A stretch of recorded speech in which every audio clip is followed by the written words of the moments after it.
ya lo reportábamos hace algunos días, estábamos con esta pregunta, si ya se han apagado los mecheros, hay esta sentencia justamente, y que las autoridades no se pueden hacer de la vista gorda, o qué respuesta, o qué han dicho justamente a las comunidades. Ver. Ahí está, queremos conversar de todo este tema con Pablo Fajardo, él parte de la UDAO, de la Unión de Afectados por Texaco. Pablo, bienvenido acá a Wambra, muchas gracias. Si nos ayuda con el micrófono, por favor. Les pido disculpas. Buenos días, Verónica. Buenos días, Jorge. Disculparán. Sí, no, encantado la vida para compartir con ustedes la información sobre lo que es el caso Mecheros. Yo creo este es uno de los crímenes más grandes en la parte ambiental, social y también económica en contra del Estado ecuatoriano. Y bueno, la pregunta era, ¿qué pasó con el cierre de los mecheros? Se suponía que a finales de marzo, según la sentencia que ganaron justamente las niñas que veíamos hace un momento, tenía que darse al menos un cierre de parte de los mecheros que estaban como más cerca de las casas. ¿Pero qué ha sucedido? Lo que ha sucedido es que aquí hay un Estado y sobre todo un ministro de Energías y Minas que está mintiendo enormemente, ¿sí? Para tratar de incumplir con una obligación de una sentencia constitucional. Y eso es grave, ¿sí? Porque recordemos, a ver, en un primer estudio que hicimos como Unión de Afectados por Texaco con la Universidad de Padua, Italia, en el año 2019, disculpen los animalitos que están por aquí cantando, ¿sí? Encontramos que habían 447 mecheros. Luego, en un informe que nos envía el Ministerio de Energía y Mina en el 2022, marzo de 2022, reportaban la existencia de 457 mecheros. En la audiencia última, el 28 de marzo de este año, hace 2 semanas atrás, el Ministerio nos dijo que teníamos más o menos, si no me equivoco, 485 mecheros. Es decir, que siguen incrementándose. Y eso es una cuestión lógica de pensarla, porque claro, cada día han ido perforando más pozos petroleros, hay nuevos yacimientos petroleros y evidentemente no hay una política pública del Estado por primero aprovechar el gas de forma adecuada, que recordemos, lo que están quemando es hidrocarburos, por ende es dinero, ¿sí? Y segundo, tampoco hay una política pública clara del Estado ecuatoriano para proteger la vida de las personas ecuatorianas y proteger la naturaleza. O sea, no existe esa política pública. Le importa o le interesa al Estado el petróleo. Para ellos, ese gas, que es hidrocarburo, que es dinero, es un desecho igualmente que el agua de formación. Y le importa mucho menos la vida de quienes habitamos en las provincias de Orellana y Sucumbíos. Ahora, hay justamente el seguimiento técnico que se está dando y podría entrar como esta interpretación de lo progresivo, que no se pueden cerrar los mecheros de un momento a otro, pero ¿ha dado alguna respuesta técnica concreta justamente el ministerio, o en este caso quien está encargado también del funcionamiento de cómo se realizará progresivamente este cierre? Porque eso es una gran mentira que nos han impuesto. Nos han vendido la idea, sí, con todo respeto, nos han vendido la idea de que si no hay mecheros, no hay producción petrolera. Mm. Y eso es falso, ¿sí? Pueden extraer petróleo y aprovechar el gas de forma adecuada y no quemarlo como lo queman en los mecheros, ¿sí? Pueden hacer eso. Pero aquí falta voluntad política y aquí hay posiblemente actos de corrupción que estamos insistiendo en la Asamblea Nacional que investigue estos hechos, ¿sí? Noten ustedes, por ejemplo, ¿no? A ver, se hablaba de una eliminación progresiva de los mecheros. Tenían 18 meses, Jorge, 18 meses, desde el 29 de septiembre del año 2021 hasta el 29 de marzo del año 2023. Era el plazo que tenían para implementar toda la tecnología necesaria para aprovechar adecuadamente el gas y dejar de quemarlo en los mecheros. Pero no hicieron absolutamente nada, ¿sí? No han hecho nada en absoluto. Lo que hicieron fue un reglamento, fíjense en usted, un reglamento para eliminación progresiva de los mecheros. Ese reglamento fue publicado el 24 de octubre del año 2022 por el Ministerio de Energías y Minas. Y en ese reglamento, de forma tramposa, farsante, el Ministerio de Energía y Minas le dice que las empresas públicas y privadas tienen 18 meses para eliminar los mecheros a partir de la publicación del reglamento, es decir, un año después, ¿sí? O sea, eso es gravísimo. Eso es gravísimo. Hay una cuestión clara aquí de violentar la sentencia y no cumplir la sentencia constitucional, ¿sí? Y esto obviamente es una responsabilidad directa del Ministerio de Energía y Minas y obviamente el Ministerio del Ambiente, Agua y Transición Ecológica, que tampoco controlan nada en lo absoluto. Entonces, además de eso, como decíamos, hay empresas privadas interesadas en aprovechar el gas, que no tiene el Estado que hacer una mínima inversión, pero el Estado se niega a entregar a empresas que aprovechen adecuadamente ese gas. O sea, fíjense en ustedes lo grave del asunto. El Estado está importando cada año, el año pasado importó más de 7.500 millones de dólares en combustible, diésel, gasolina, gas, GLP. Solo en GLP creemos que son más de 700 millones que gastó el Estado. Aquí se quema el doble de ese gas, Jorge y Verónica. El doble de ese gas, ¿sí? ¿Por qué no lo aprovechan? O sea, ¿por qué prefieren quemar los mecheros? El expresidente de Petroecuación, Ítalo Cedeño, en junio pasado en la Asamblea Nacional reconoció que se están quemando por lo menos 400 millones de dólares al año en los mecheros. Sabemos que es mucho más que eso. Pero porque, o sea, si saben que es dinero, saben que es hidrocarburo, ¿por qué lo siguen quemando? Si el país requiere recursos económicos. Si aquí tenemos las escuelas, los hospitales aquí en Sucumbíos, sin medicina, porque no hay dinero supuestamente. Sin embargo, ahí queman el dinero en los mecheros.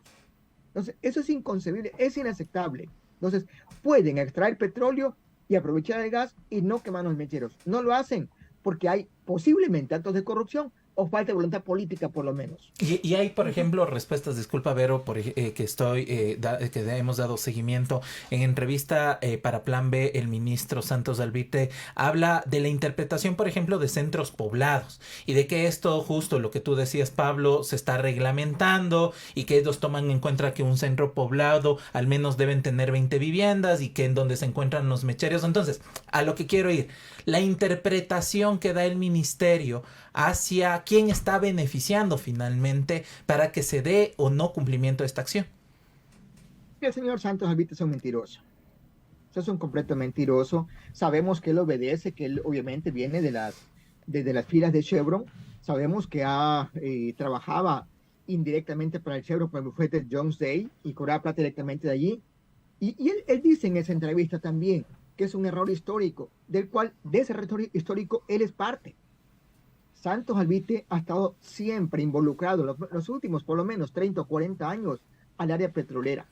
Él es corresponsable de ese, entre comillas, error histórico. No es ningún error, eso es intencional, ¿sí?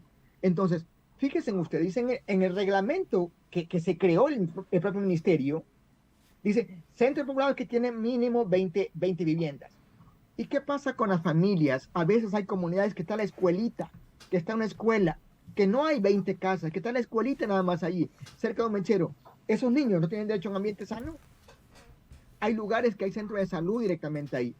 Mecheros, cerca de centros de salud. No hay 20 viviendas, hay un centro de salud. No hay derecho a ambiente sano directamente allí. ¿Qué pasa cuando hay menos de 20 familias, por ejemplo? Y es otra cuestión absurda, fíjense ustedes, las plataformas de los pozos petroleros tienen en promedio 100 metros, pues. Es decir, que 100 metros, ese límite de contaminación es otra barbaridad. Esos tóxicos no quedan confinados en los 100 metros. Es una barbaridad bastante grande, vergonzosa, del señor Santos Albite, que se pone a decir cosas que realmente lo que trata es beneficiar a la industria de los importadores de derivados de combustible, de los combustibles directamente ahí, y no querer tomar las decisiones claras y prácticas para beneficiar al Estado ecuatoriano, ¿sí? Aquí hay daños enormes. El material particulado de los mecheros llegan por lo menos 10 kilómetros a la redonda, no 100 metros, por lo menos 10 kilómetros a la redonda afecta a un mechero directamente ahí. Y eso afecta al agua y lluvia, afecta a los cultivos de los campesinos, afecta obviamente la salud de la gente. Cae el material particulado, el hollín, como se llama, en el techo de las casas y obviamente afecta cuando la gente recolecta esa agua y lluvia para su consumo doméstico. Ahí están los problemas de cáncer que tenemos acá, por ejemplo. Entre más cerca están las familias a los mecheros, más casos de cáncer se encuentran. Ahora, Pablo, para finales de marzo también estaba prevista una reunión entre las personas demandantes, las niñas, la Corte de Sucumbíos, el Ministerio y los varios ministerios y Petroecuador. Queríamos preguntarles si justamente esta reunión se dio y cuáles fueron, no sé si los acuerdos o al menos los temas que se tocaron en esta reunión. A ver, la audiencia fue el 28 de marzo. Como decía, en esa audiencia el Ministerio de Energía y Minas lo que dijo que había un reglamento y que se ajustaban al reglamento. Un reglamento, obviamente, que vulnera la sentencia y que trata de no cumplirla. El Ministerio del Ambiente, Agua y Transición Ecológica tenía la obligación de realizar un estudio, monitoreo para los efectos de los mecheros, que tampoco lo ha hecho.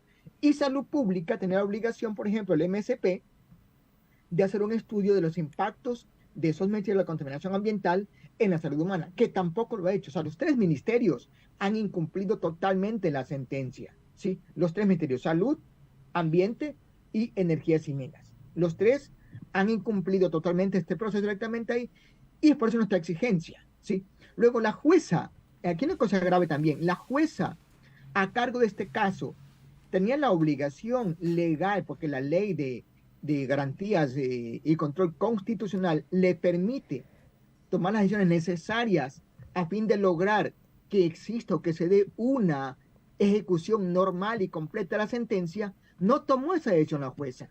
Vale más lo que dijo, crece una comisión multisectorial de todos los sectores, ministerios y también las niñas demandantes para vigilar el cumplimiento de la sentencia. Fíjense lo grave que es el asunto. O sea, los ministerios que han incumplido ahora van a autovigilarse el cumplimiento de la sentencia. O sea, que si yo llamo al Consejo de la Judicatura también, y haremos la queja formalmente en los siguientes días, porque no es posible que una jueza también sea cómplice de ese incumplimiento de la sentencia. Mientras de esto se da, Pablo, ustedes llamaron una rueda de prensa en este contexto de la incidencia de las empresas petroleras sobre la criminalización y el seguimiento, y estoy leyendo justamente un comunicado que se da en la que se habla de la empresa canadiense Gran Tierra Energy y de el asedio que se ha dado a dirigentes de Comunidad en Resistencia y al equipo jurídico justamente de la UDAP. ¿Y por qué lo pongo en balanza? Porque si por un lado parecería que deben cumplir con la ley frente a esta sentencia de cierre de los mecheros, por el otro lado hay todavía este asedio y este seguimiento que se da a líderes comunitarios. ¿Qué está pasando? Mira que una cuestión gravísima también, y solamente des en cuenta, si usted revisa la entrevista del señor Santos Albite en la revista Plan B, esto que justo me hace referencia un rato, hay un ataque directo del ministro hacia mi persona, por ejemplo, y el equipo jurídico de la UDAP directamente, ¿no? ¿Sí? ¿Por qué se da eso? Porque obviamente como equipo jurídico, y no es como el señor Santos Albite dice que sí, que buscan plata, por Dios, en este tipo de acciones no le pedimos un solo centavo a nadie, un solo centavo a nadie. Yo vivo en la Amazonía, yo vivo en Cantón Suchupinda, ¿quién estoy ahora? Aquí estoy en pleno en mi propia huerta directamente, así, ¿no? Entonces lo hacemos por convicción, por amor a la vida, por amor a la naturaleza, por amor a las personas, a la cultura de los pueblos indígenas, no por recursos económicos. O sea, Santos Albite, por Dios, no mienta más. Sí, no mienta más. Entonces, pero por esa lucha que hacemos nosotros, hace unos días también ganábamos un caso sobre el tema de la empresa petrolera Petroecuador que botaba desechos tóxicos en el cantón Lumbaqui, que eran los lodos con petróleo que sacó del socavón donde hubo este derrame hace el 28 de enero del 2022, por ejemplo, ¿no? También le ganamos una acción directamente ahí. También le ganamos una acción en la empresa Napes y Petrol en el cantón Joya Los Hacha, también por mecheros y por ruidos que afectaban a las comunidades, ¿sí? Estamos acompañando a comunidades también de los bloques 50 y 51 con la empresa canadiense Gran Tierra Energy. O sea, tenemos varias acciones y tenemos por lo menos 4 demandas también contra el Estado por los pacientes oncológicos de las provincias de Orellana y Sucumbíos. Entonces, ¿qué es lo que mira el Estado? ¿Qué es lo que miran las empresas petroleras? Miran que este colectivo de personas que luchan por los derechos humanos, por la naturaleza, somos, entre comillas, un gran obstáculo, un gran problema para esa política extractiva irresponsable que impulsa el Estado ecuatoriano y el Ministerio de Energía y Minas, y claro, nos mira como ese problema y por eso los ataques sistemáticos al equipo de trabajo también y a las comunidades. Entonces les decimos, si alguna cosa pasa con nosotros, son ellos los responsables. O sea, no vamos a claudicar el trabajo que estamos haciendo. Lo hemos hecho por 35 años, lo vamos a seguir haciendo, pero si aquí hay un Estado irresponsable que actúa en contra de las comunidades de la naturaleza, Bueno, hay gente que vamos a luchar para defender justamente eso, las comunidades y la naturaleza. Y queríamos justo que nos hable también de esta acción en Lumbaki, porque, digamos, Petroecuador ahorita está de alguna manera fortaleciendo su presencia en algunas comunidades, en algunos campos que en algunos casos fueron abandonados por las empresas privadas, pero en otros además introduciendo nueva explotación en otros lugares de la Amazonía. Y queremos justamente también saber qué pasa con la producción o la forma en la que Petroecuador nuevamente está ingresando a las comunidades. Mire, o sea, Petroecuador, yo creo que es una empresa que está llena de horrores. No son errores, de horrores directamente ahí, ¿no? Sí. Solamente como ejemplo, se llamó a un concurso para adjudicar el contrato de los mecheros, ¿sí? Luego, por errores técnicos internos, supuestamente errores, ¿sí? Cogen y quieren declarar desierto ese concurso, ¿sí? Hoy entendemos que a las 15 horas habrá la sentencia en Quito de esta empresa que ganó ese concurso y que obviamente le fueron supuestamente, tiene que dar desierto ese concurso, ¿no? Luego acá en la operación sistemática, ¿qué pasa en la Amazonía ecuatoriana? O sea, hablar de Petroecuador es hablar de farsas, de mentiras, de engaño, de incumplimiento. Y es otro más triste todavía, que es el rol que cumple el Ministerio del Ambiente, Agua y Transición Ecológica. Un completo irresponsable que no controla nada, que lo que hace es hacer la venia a los crímenes que cometen las empresas petroleras, en este caso Petroecuador, ¿sí? Entonces tenemos algunos sitios, por ejemplo, está el bloque Cobra, un bloque pequeño acá en Susufindi, que tiene ya 5 meses paralizado ese sector por el acto irresponsable de Petroecuador, porque ellos se autoboicotean directamente ahí. Vienen, mienten a las comunidades, engañan, firman convenios y luego no los cumplen, ¿sí? Igualmente hay un mechero también que está a 50 metros de una vivienda posiblemente, ¿no? Bueno, igual ocurre en otros sectores. ¿Qué pasó en Lumbaki? Ustedes recordarán, hubo el derrame, gran derrame, en 28 de enero del 2022, si no me equivoco, más o menos, ¿sí? Había petróleo que se regó allí. Luego esas piscinas estaban un poco cerca, supuestamente, se iban a derrumbar. Lo que hace Petroecuador es sacar el lodo con petróleo y lo lleva casi al centro poblado de la ciudad de Lumbaki. O sea, uno se pregunta, ¿y esto dónde cabe? ¿Sí? Si tienen áreas para tratamiento de esos tóxicos, llévenlo allá, pues. No que lo llevan a un lugar. Primero, no había licencia ambiental, no había estudio de impacto ambiental, no había plan de manejo ambiental, no había permiso de uso de suelos, rentan una finca y ahí botan esos desechos tóxicos al lado de vertientes de agua que alimentan al río Lumbaki. Cuando la comunidad se da cuenta, empieza a luchar y exige a la empresa petrolera que retire esos tóxicos que estaban contaminando el río, que es un río importante para ellos y es un cantón súper sano donde no hay actividad petrolera, ¿sí? La empresa se niega a hacerlo, el MATE tampoco hace nada, finalmente se plantea una acción de protección y la semana pasada, pues el 6 de abril, el juez concedió la acción en favor de la comunidad y ordenó a la empresa que en 20 días retire todos los tóxicos que están allí, por ejemplo, ¿no? Entonces, claro, son esas cosas para mí tremendamente irresponsables de la empresa estatal Petroecuador, que hay que decirlo. Si hay una empresa irresponsable, actúa así porque hay un Estado que le permite hacerlo, porque no hay control ambiental y porque el Ministerio de Energía y Minas también le faculta que actúe de esa manera directamente allí. Entonces, que hay un descontrol total de la actividad petrolera. Estimado Pablo, no quisiera cerrar la entrevista sin aprovechar su experiencia y todo el tiempo que ha acompañado a las comunidades sobre estas últimas reformas que se dieron en el legislativo en tanto a la operación y la pertinencia de las Fuerzas Armadas, la policía en sectores estratégicos y además que luego se concretó con el decreto presidencial de porte y uso de armas y tenencia, perdón, de armas.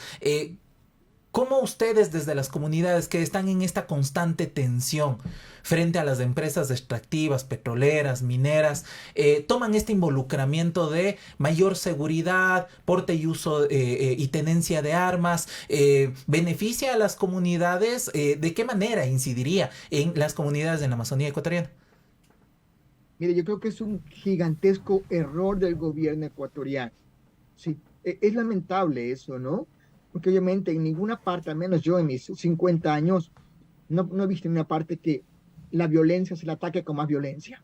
O sea, es un error directamente ahí. Y sobre todo deja en una enorme desventaja. O sea, ¿qué pasa con los niños que no portan armas? ¿Qué pasa con mujeres, grupos vulnerables, con gente sin recursos económicos que no pueden comprar un arma? Entonces, ¿quiénes van a estar armados? Los grupos delictivos, pues. Y en este caso, las empresas petroleras que tienen sus sectores que trabajan para ellos. Las comunidades como tal no van a hacer eso, es gente de paz, ¿sí? Entonces, es un error fomentar que un sector de la población se arme contra el sector más humilde en ese caso. O sea, la política está tremendamente equivocada en ese aspecto, ¿sí? Y eso va a ser una cuestión de injusticias mayores todavía, ¿sí? Entonces, en todo caso, yo sí espero, ojalá se puedan corregir los errores y tirar abajo ese decreto que es imposible de aceptarlo, que genera mucha más violencia y sobre todo, insisto, los grupos más vulnerables son los que más van a pagar las consecuencias de estos crímenes, para mí, no intencional del Estado ecuatoriano. Estimado Pablo, como siempre, un placer comunicarse con usted. Muchísimas gracias. A ustedes también, un lindo día.